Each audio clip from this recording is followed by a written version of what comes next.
أعوذ بالله من الشيطان الرجيم بسم الله الرحمن الرحيم بسم اللہ الرحمن الرحیم۔ بات کریں گے آج خواب میں کسی کا بوسہ لینا، کسی کو چومنے کے حوالہ سے۔ تو سب سے پہلے حضرت ابن سیرین کی بات کو لے کر چلتے ہیں کہ آپ اس کی تعبیر میں کیا فرماتے ہیں۔ علامہ ابن سیرین فرماتے ہیں کہ اگر خواب میں کوئی دیکھے کہ اس نے کسی کا بوسہ لیا ہے تو یہ اس بات کی دلیل ہے کہ اس کا دوست اور وہ چاہنے والا ہوگا، یعنی وہ اس کا دوست بھی ہوگا اور وہ اس کا چاہنے والا ہوگا۔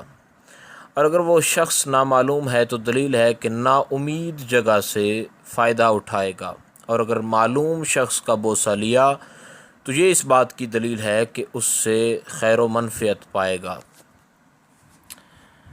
اور اگر دیکھے کہ کسی مردے کا شہوت سے بوسہ لیا ہے تو دلیل ہے کہ مردے کے لیے خیر کرے گا، اس کو دعائے خیر سے یاد کرے گا۔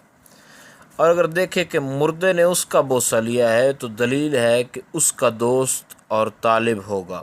اور اگر اس کے خلاف دیکھے تو دلیل ہے کہ مراد اور مقصود جو ہے وہ نہ پائے گا۔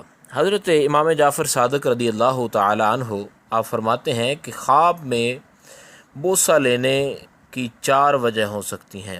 اول، خیر و منفعت ہو سکتی ہے، دوسری حاجت روائی ہو سکتی ہے، تیسرے نمبر پر دشمن پر فتح پانا ہو سکتا ہے، اور چوتھے نمبر پر اچھی بات کا سننا، یعنی مستقبل میں اس کو کسی خوشخبری کا ملنا، یہ اس میں ثابت ہو سکتا ہے۔ تو امید ہے کہ بوسہ لینے کے حوالہ سے جو وضاحت ہے وہ آپ کے سامنے آ گئی ہو۔